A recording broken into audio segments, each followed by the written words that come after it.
Commander Sarah Chun stood at the observation window of Orbital Station Prometheus and stared at the invisible wall that trapped her entire species. The barrier shimmered occasionally when debris hit it, revealing its presence like ripples on water. 3 years had passed since the aliens arrived and declared Earth too dangerous for the galaxy. 3 years of imprisonment without trial or appeal. Galactic Concordat had monitored Earth's radio signals for decades before making their decision. They watched humanity's wars, studied the nuclear explosions, analyzed every violent broadcast. Their conclusion was unanimous. Humans were too aggressive, too unpredictable, too primitive to join the community of civilized species. Sarah remembered the day they appeared. Massive ships materialized across the solar system without warning. The largest vessel positioned itself near Earth and broadcast a message in every human language. Simultaneously, "We are the Galactic Concordat." The transmission began. "After careful observation, we have determined that humanity poses a significant threat to galactic peace and stability. A quantum barrier now surrounds your star system. Any attempt to breach it will result in immediate destruction of the vessel. When you prove yourselves worthy of peace, the barrier will fall. Until then, you will remain here." Then they vanished, leaving behind automated sentinels to enforce the cage. Earth's governments went into crisis mode. Every nation that had ever been enemies suddenly found themselves unified by a common prison. The United Nations convened emergency sessions. Military leaders proposed attack plans that were immediately dismissed as suicide. Diplomats sent thousands of messages through the communication buoy. The aliens left behind none received answers. Scientists studied the barrier obsessively. It wasn't physical in the traditional sense, but rather a quantum mesh woven into the fabric of space itself. Any ship attempting to pass through it would be torn apart at the molecular level. The automated sentinels that orbited beyond the barrier were equally impossible to defeat. They moved faster than anything humans had built. Their weapons could vaporize a battleship from millions of kilometers away. Sarah had been a test pilot before the quarantine. She was scheduled to command humanity's first mission to Proxima Centauri using the new prototype drives. That dream died the day the barrier went up. Now she commanded an orbital station that watched a wall she could never cross. Her crew felt the same frustration. They were explorers trapped in a cosmic jail cell. Dr. Marcus Webb contacted her during the night shift. His message was encrypted with protocols that predated the alien arrival. "Commander Chun, I need your authorization." The message read, "Project ZEUS is ready for activation. We can make them notice us." Sarah's heart raced as she read those words. Project ZEUS had been humanity's most ambitious undertaking before the quarantine. It was designed as Earth's first faster-than-light drive system. The zero-point energy unification system tapped into the quantum vacuum itself. Webb and his team had been working in a facility buried deep beneath the Colorado mountains. The project was so classified that even the alien scans had missed it after the quarantine began. Webb had proposed retrofitting ZEUS for a different purpose, not as a drive system, but as a tool to manipulate the same quantum forces the aliens used. Sarah had helped secure funding from the desperate Earth governments. Now 15 years of theoretical work was ready to become reality. She initiated a secure channel to Strategic Command. "This is Commander Chen requesting emergency authorization for Project ZEUS activation." The response came within hours. The Security Council wanted a full briefing. Sarah arranged the quantum encrypted conference that connected every major government on Earth. Dr. Webb appeared as a hologram in the secure chamber. He was thin and tired, with dark circles under his eyes from years of obsessive work. "Ladies and gentlemen," he began, "we cannot break the barrier through force, but we can speak its language." He displayed complex equations that made Sarah's head hurt. "The alien barrier operates on quantum manipulation principles," Webb explained. It creates a field that destabilizes matter attempting to pass through. ZEUS was designed to manipulate zero-point energy, the quantum foam underlying all reality. We've spent 3 years learning how their barrier works. Now, we can create our own quantum field that will resonate with theirs. The president of the United Earth Council leaned forward. What happens when we activate this resonance? We prove we understand their technology. Webb answered, we show them we're not primitive. We force them to acknowledge us as equals, or they destroy us for being too dangerous. The Chinese premier interjected. Webb nodded slowly. That's possible. I estimate a 60% chance of success, but I'm 100% certain that staying in this cage will destroy humanity anyway. We're explorers by nature. We build. We grow. We expand.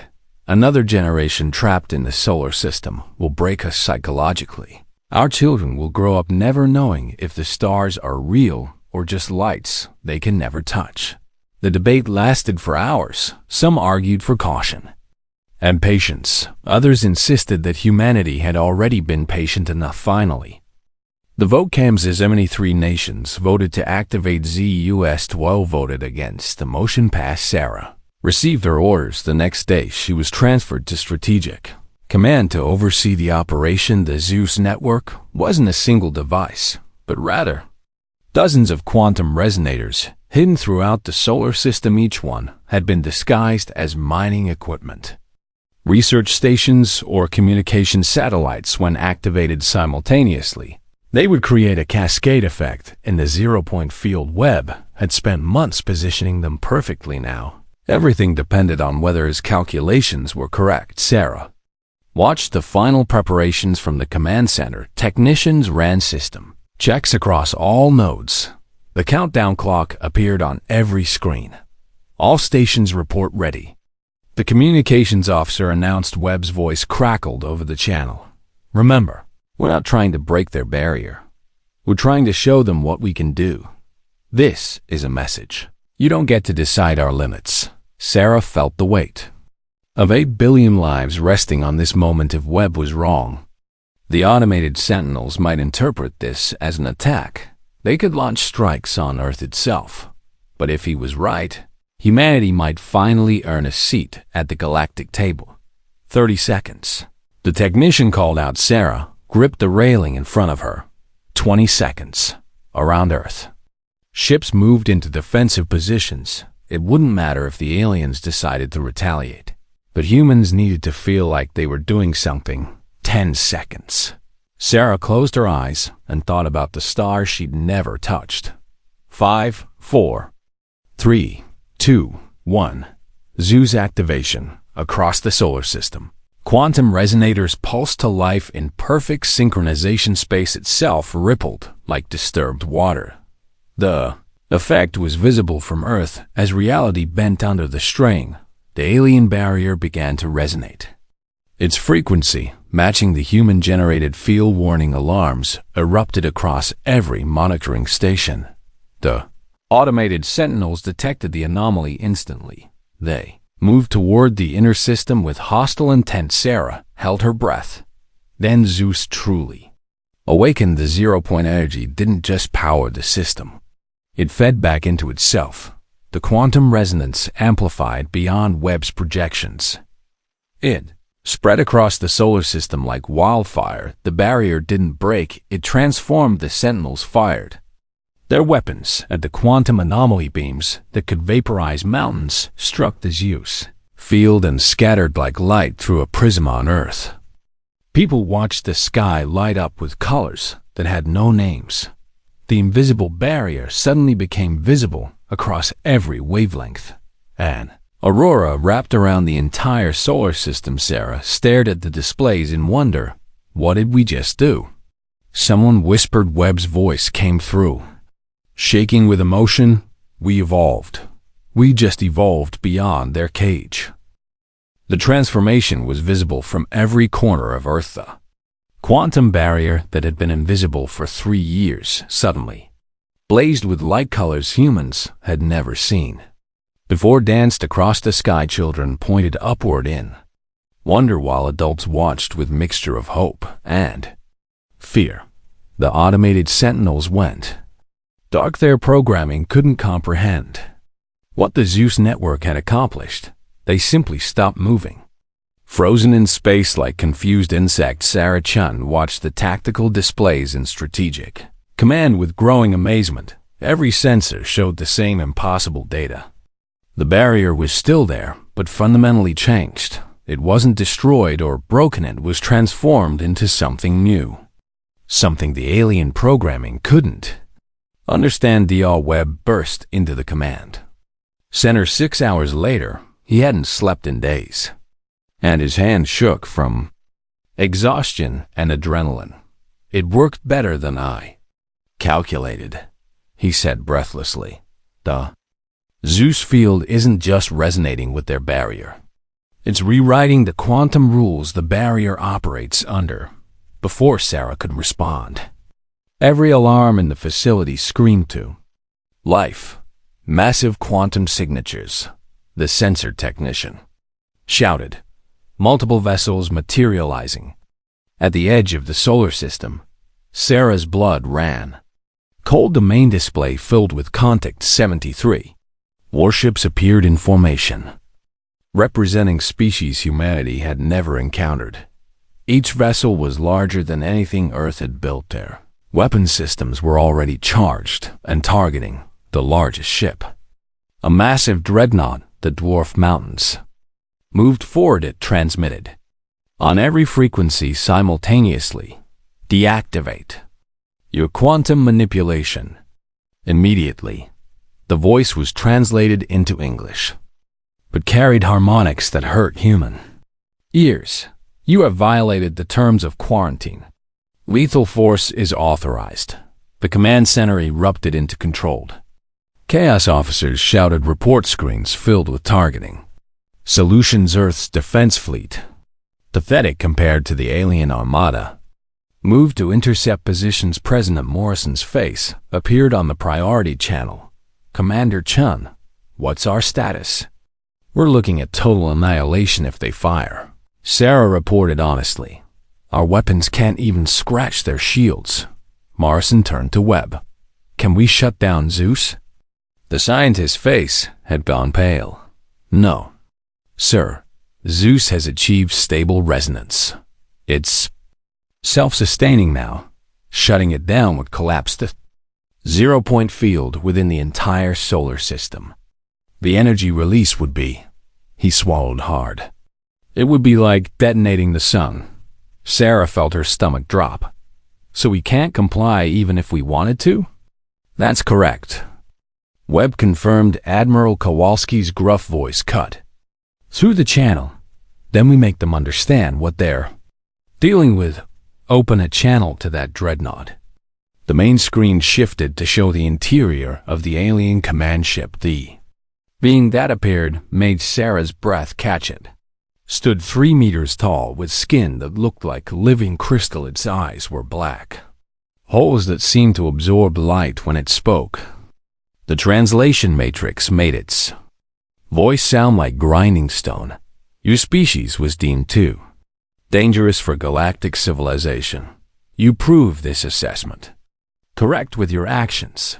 Stand down immediately or face extinction. President Morrison stepped into view of the camera. We are not standing down. You imprisoned us without trial. You gave us no opportunity to defend ourselves. You didn't even explain what proving ourselves worthy would require. You made us desperate, and desperate humans are the most dangerous kind. The crystalline alien's features shifted in what might have been surprise. We will not debate with. You will listen, Sarah interrupted. Surprising herself, she's never spoken to a president so boldly, let alone an alien that could order her planet destroyed. But something in the moment demanded courage. ZEUS isn't a weapon, she continued. It's an achievement. We didn't break your barrier. We evolved beyond it. We've demonstrated that we can manipulate zero-point energy with precision you apparently can't even detect. That makes us valuable. Not dangerous, Behind the crystalline being, other figures moved into view. Different species, different forms. A heated discussion appeared to be happening in their command center. Dr. Webb leaned toward Morrison and whispered loud enough for the pickup to catch. They're scared. ZEUS. Shouldn't be possible with our level of technology. They're realizing they don't understand us as well as they thought. The aliens conferred for several minutes while humanity held its breath. Finally, the crystalline being spoke again. I am Arbiter Krull of the Galactic Concordat.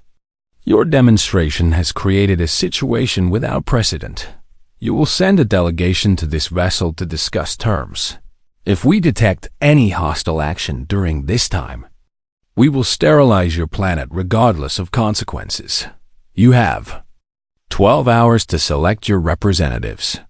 The channel cut abruptly. The command center fell silent. Sarah realized she'd been holding her breath and let it out slowly. Morrison turned to her with an expression between gratitude and terror. Congratulations, Commander. You just volunteered to save the human race. Again.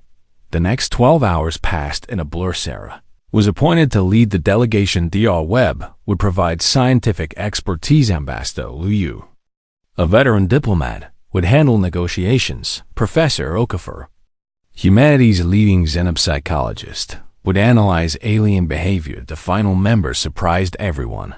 Kaya Nosu, a young linguistics specialist. Kaya had spent 3 years decoding alien transmissions that everyone assumed when ignored. Shed identified patterns in the Concordat's communication protocols that suggested complex political dynamics. They're not unified, she explained during the FIDE briefing.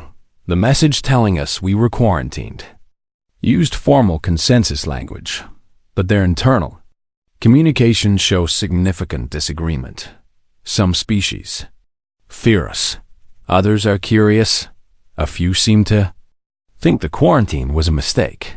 Sarah studied the young woman. You think we can exploit those divisions? I think we can appeal to the curious ones. Kaya answered. Show them what we can offer, instead of just what we might threaten. The delegation prepared.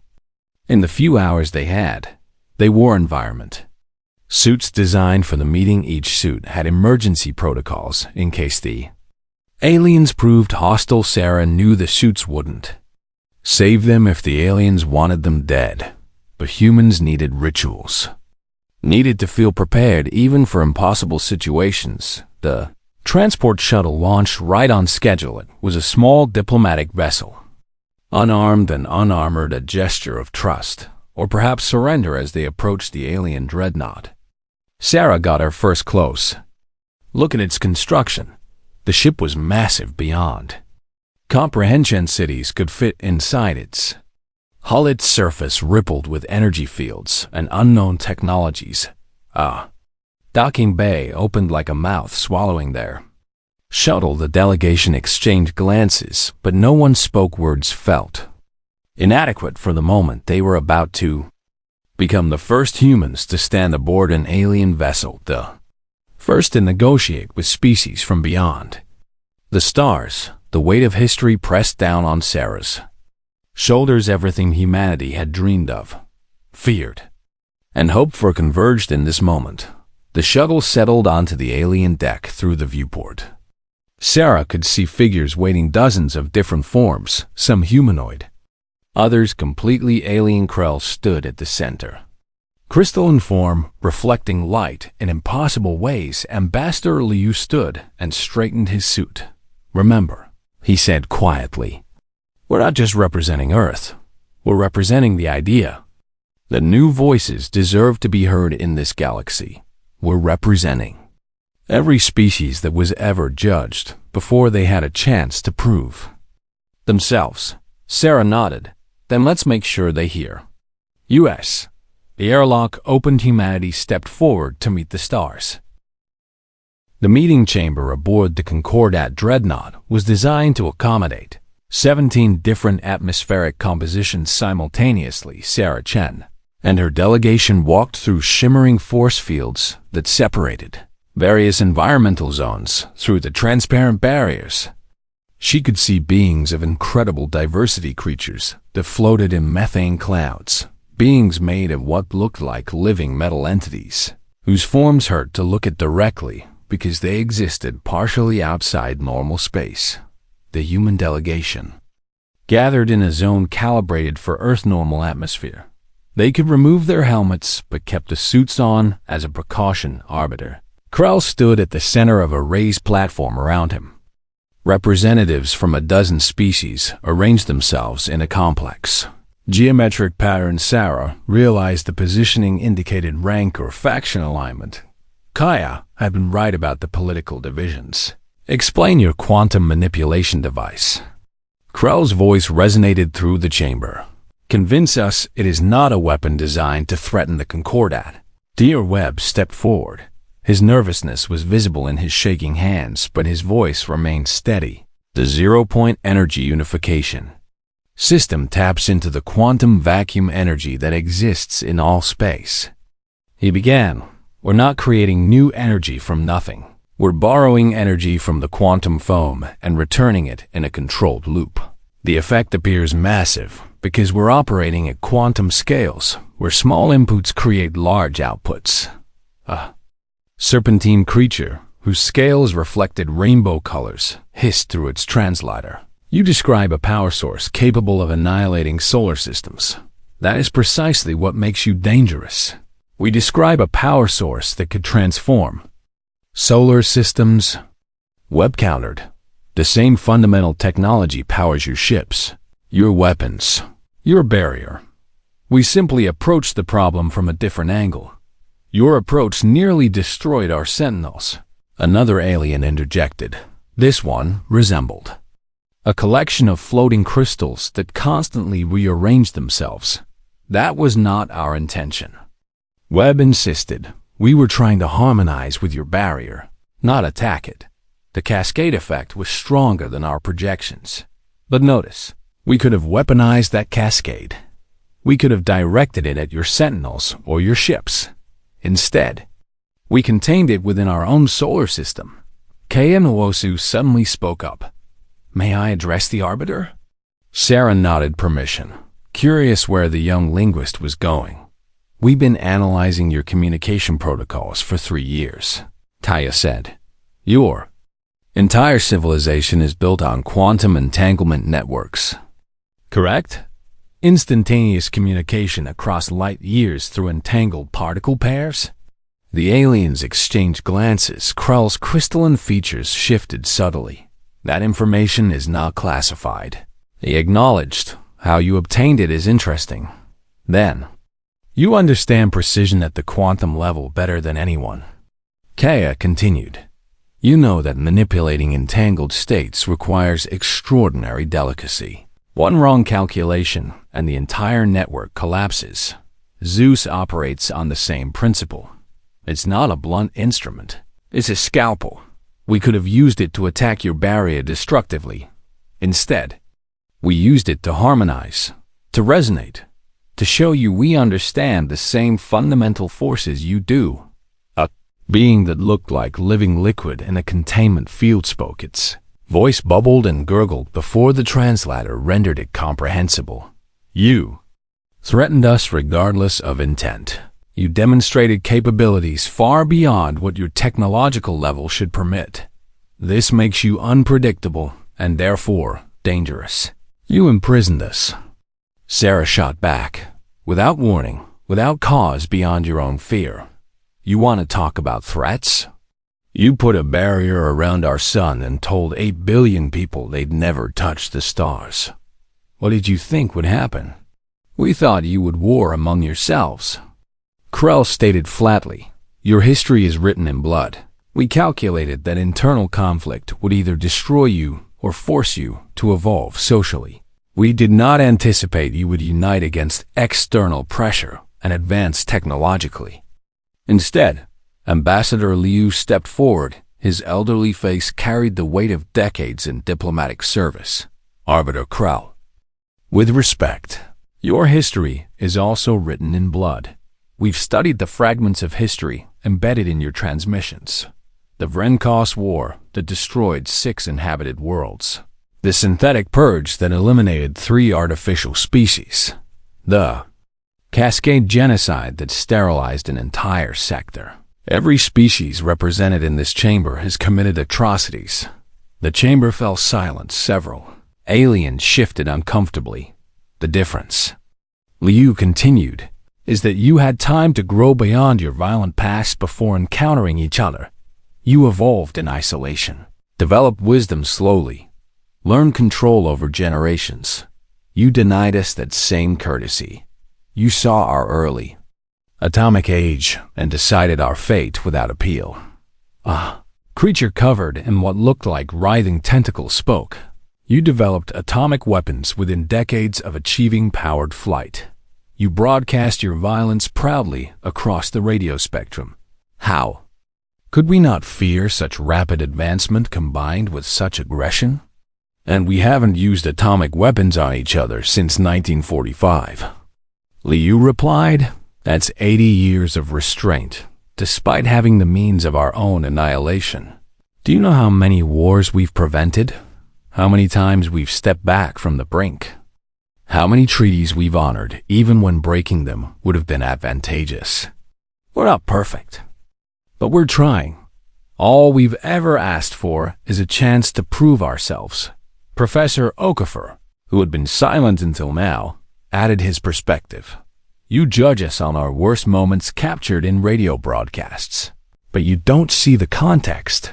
You don't see the mothers who protest wars, the soldiers who refuse orders to commit atrocities, the scientists who develop medicine instead of weapons, the artists who create beauty instead of destruction.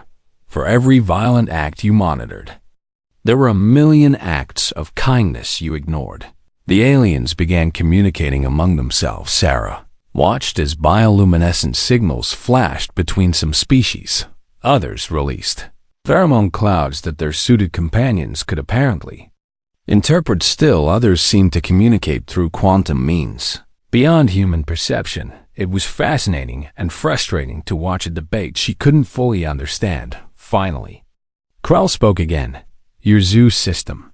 If we permitted you to keep it operational, what would you do with the technology? Dr. Webb smiled for the first time since boarding the Dreadnought. We'd like to share it, in exchange for the freedom to explore, to trade, to join your Concordat as equals. We'll share the underlying principles of our quantum manipulation, not the weapon applications, but the fundamental science. We think we can help you improve your own systems. We know we have much to learn from yours.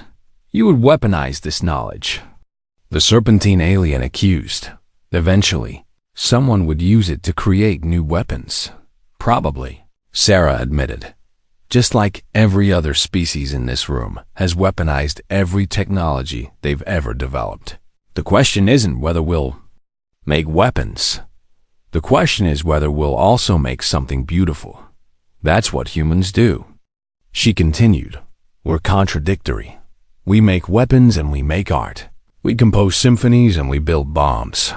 We terraform dead moons to create new habitats and we protect endangered species from extinction. We're messy and complicated, and yes, sometimes we make terrible mistakes. But we're also capable of incredible things when given the opportunity. Kaya added, you've been watching us for decades. You've seen our wars, but have you seen our music? You've heard our weapons tests, but have you heard our poetry? We've sent messages into space for years. Mathematical proofs, artistic compositions, messages of peace and hope. Did you listen to those, or only to the violent broadcasts? Arbiter Krell's crystalline form pulsed with inner light. The color shifts seemed to indicate deep thought or strong emotion.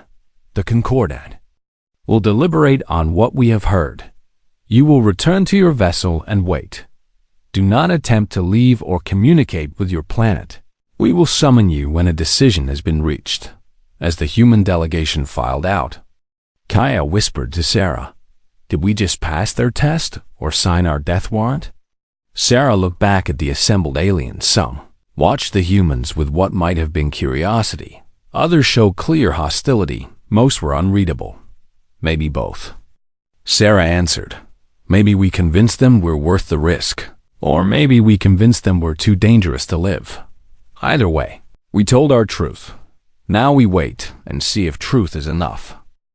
The diplomatic shuttle felt like a prison cell as the human delegation waited for the Concordat's decision. 12 hours stretched into 24, then 48.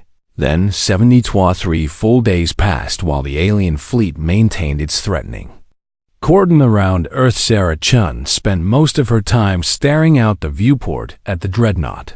The massive ship hung in space like a sword suspended over humanity's neck. One word from Arbiter Krell, and it could unleash enough firepower to turn Earth into molten slag. Dr. Webb, obsessed over the ZEUS network, he monitored it constantly from the shuttle's limited instruments, making minor adjustments, ensuring the quantum resonance remained stable. If they decide against us, he said during one of their group meals, at least ZEUS will remain. Future species might find it and learn something. That's a grim thought. Professor Okafor replied, I prefer to think they're taking so long because they're genuinely debating. Quick decisions are usually bad ones, Ambassador Liu agreed. In my experience, when powerful entities want to say no, they do it quickly. When they're considering yes, they take time to examine every angle. The delay might actually be encouraging. Kaya Nwosu had been analyzing every scrap of alien communication they could intercept. The Concordat ships use quantum entanglement for most of their secure channels, but some lower priority transmissions leaked into conventional electromagnetic spectrum. They're arguing, she reported on the second day. I can't translate most of it, but the linguistic patterns show significant disagreement. Some species are advocating for immediate military action. Others are defending us. There's a faction that wants to study ZEUS more before making any decision. Sarah felt a flicker of hope. So we have allies? Maybe. Kaya cautioned. Or maybe they just want to steal our technology before killing us. It's impossible to know for sure. On Earth, 8 billion people watched and waited. The ZEUS aurora still wrapped around the solar system, a constant reminder of what humanity had achieved. Protests erupted in some cities demanding the government surrender. Others held vigils celebrating human ingenuity. Most people simply went about their lives with the anxiety of pending judgment hanging over everything. Sarah's communication with Strategic Command was limited to brief status updates. President Morrison looked more exhausted with each transmission. How are you holding up, Commander? He asked on the third day. Same as everyone else, sir. Sarah answered honestly, scared but trying not to show it. Morrison smiled sadly. That's the human condition in a nutshell. Get some rest. Commander, when they summon you, I need you sharp.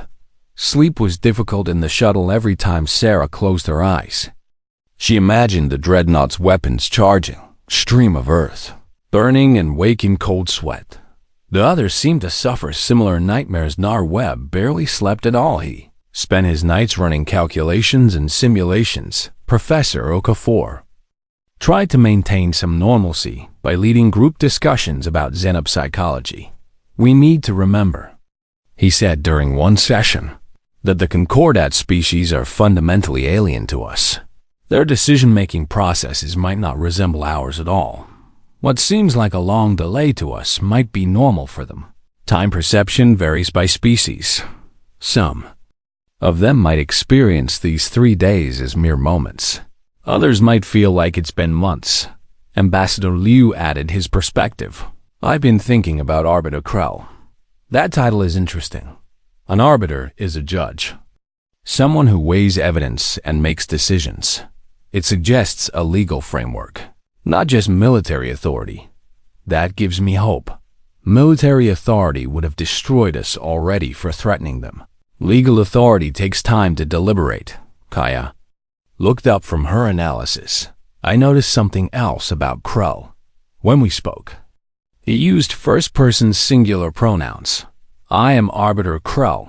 But when he spoke for the Concordat, he switched to collective language. We have determined. That suggests he has personal authority but must represent consensus, Sarah considered. This, so he might personally want to give us a chance but has to convince the others? Possibly, Kaya said, or the opposite. He might want us destroyed, but others are pushing back. The politics are complicated.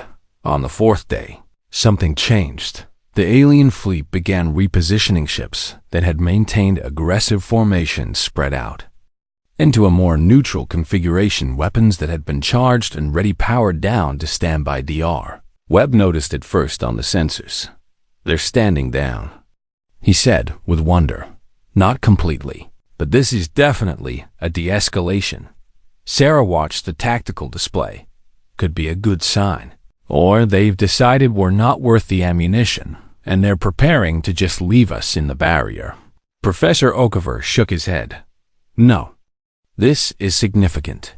Maintaining battle readiness for days is expensive and exhausting. Standing down suggests they've moved past considering immediate military action. The summons came 6 hours later, Arbiter. Krell's face appeared on their communication screen. The Concordat has reached a decision. Your delegation will return to the Dreadnought. Come immediately. The channel cut before Sarah could respond. The delegation suited up in silence. Everyone felt the weight of the moment. Humanity's future would be decided in the next few hours. The shuttle docked at the same bay as before, but this time the atmosphere felt different. The alien guards who escorted them seemed less hostile. One even made what might have been a gesture of respect as they passed the meeting chamber was fuller than before. Sarah counted representatives from at least 20 different species, far more than had been present at the first meeting. Arbiter Krell stood at the center, his crystalline form seeming to glow brighter. We have deliberated extensively, he began. We have reviewed your history in detail. We have analyzed your achievements and your crimes. We have consulted the oldest protocols of the Concordat, laws written when our own species first encountered each other among the stars. Sarah held her breath. The entire delegation stood frozen. The quarantine of Earth is hereby modified. The word hit Sarah like a physical blow. Modified. Not ended, but not maintained either. Krell continued. You will not be granted full membership in the Galactic Concordat at this time. However, you have proven you possess technology and capability beyond our initial assessment. You have also demonstrated something we did not anticipate: the capacity for restraint when cornered. A lesser species would have weaponized ZEUS immediately upon activation.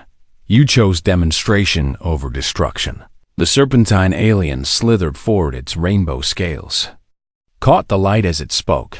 We propose a probationary status. The barrier will be reconfigured. It will allow limited human vessels to travel beyond your solar system under Concordat escort.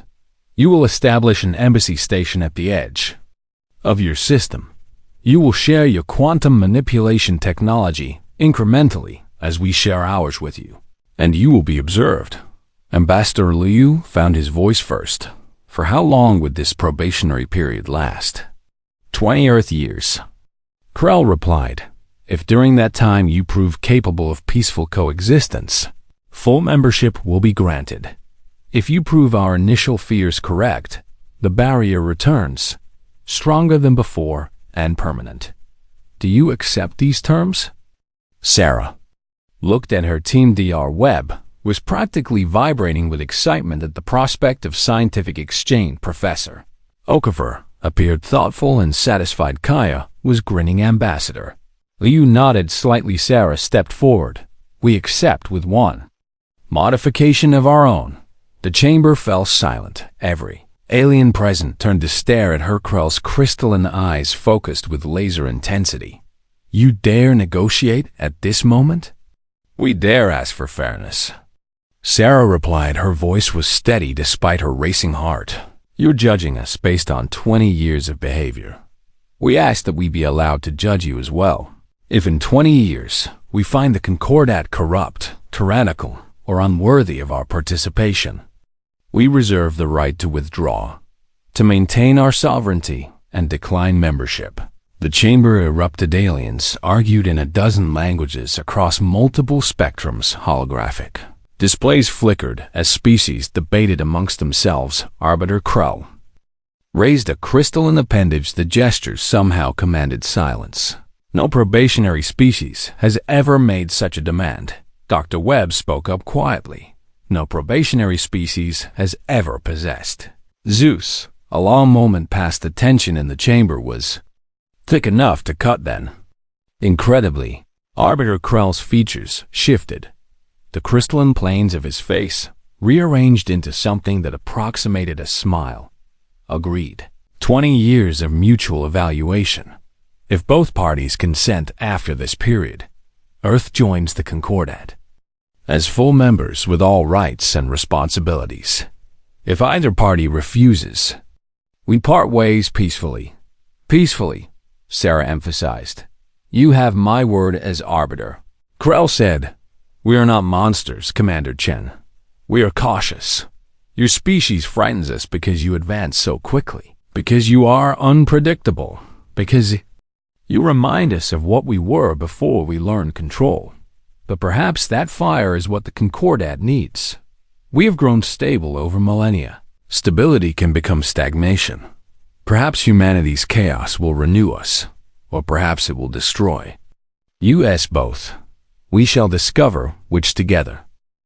The formal agreement was transmitted to Earth within the hour. President Morrison appeared on every screen across the planet to deliver the news. Humanity had earned not freedom, but opportunity, a chance to prove themselves worthy of the stars. The reaction was mixed as some celebrated in the streets, crying tears of joy that the cage was opening. Others protested that accepting probationary status was an insult to human dignity. Most people simply felt relief that immediate extinction was off the table. The Concordat worked quickly to reconfigure the barrier instead of a solid wall. It became a series of designated transit lanes, specific corridors where human ships could travel under alien escort. Sarah Chun stood in strategic command and watched the barrier transform. The aurora that had wrapped the solar system shifted and flowed, creating pathways that led to the stars beyond. It's really happening, Dr. Webb said beside her. His voice carried wonder and disbelief in equal measure. We're really going out there. Not yet, Sarah cautioned. First, we need to build the embassy station. Then we need to select crews for the first missions. Then we need to figure out how not to start an interstellar incident in the first week. Webb laughed. Always the practical one. Someone has to be.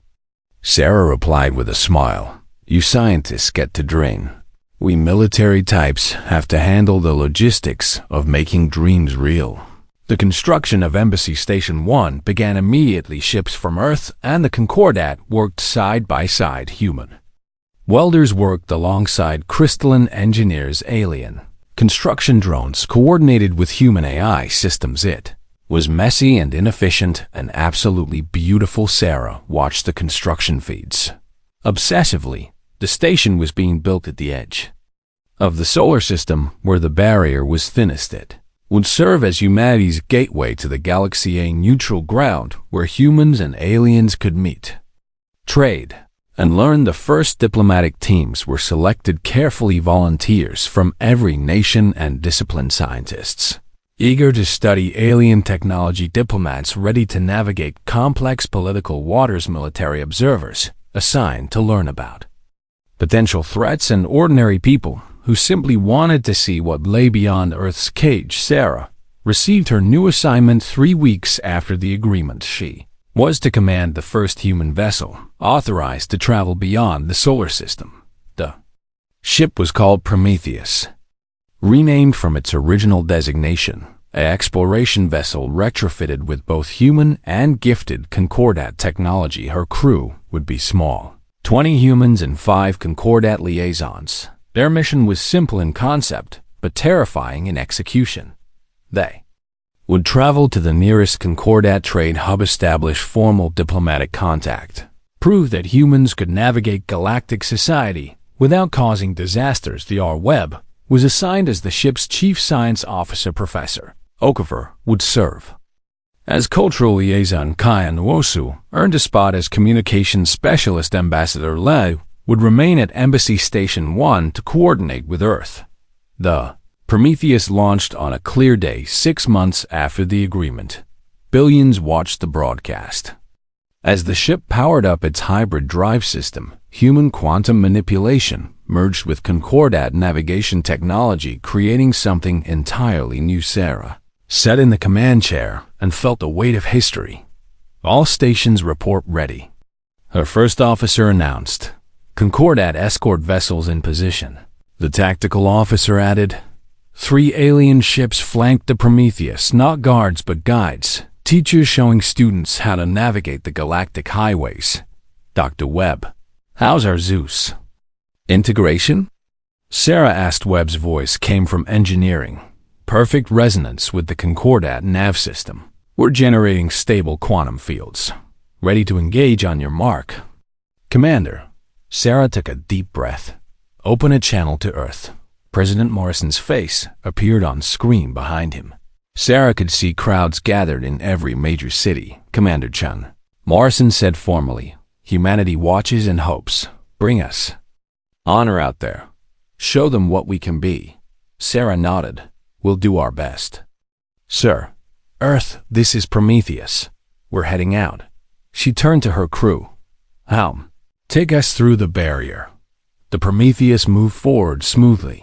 Quantum barrier that had imprisoned humanity for years parted before them. The ship passed through without resistance. For the first time in human history, a vessel from Earth traveled freely beyond the solar system. The crew erupted in cheers. Sarah allowed herself a moment to smile. Then she got back to business. "Concordat vessels, this is Prometheus. We're ready to follow your lead."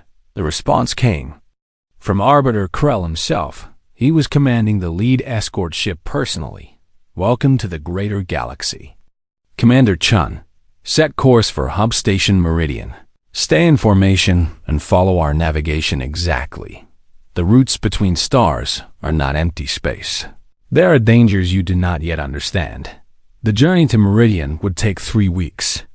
Even with FTL travel, Sarah used the time to drill her crew on Concordat protocols. Every species had different customs, different taboos, different ways of showing respect. Kaya taught classes on alien languages and communication styles. Professor Okafor lectured on xenopsychology and cultural sensitivity. Dr.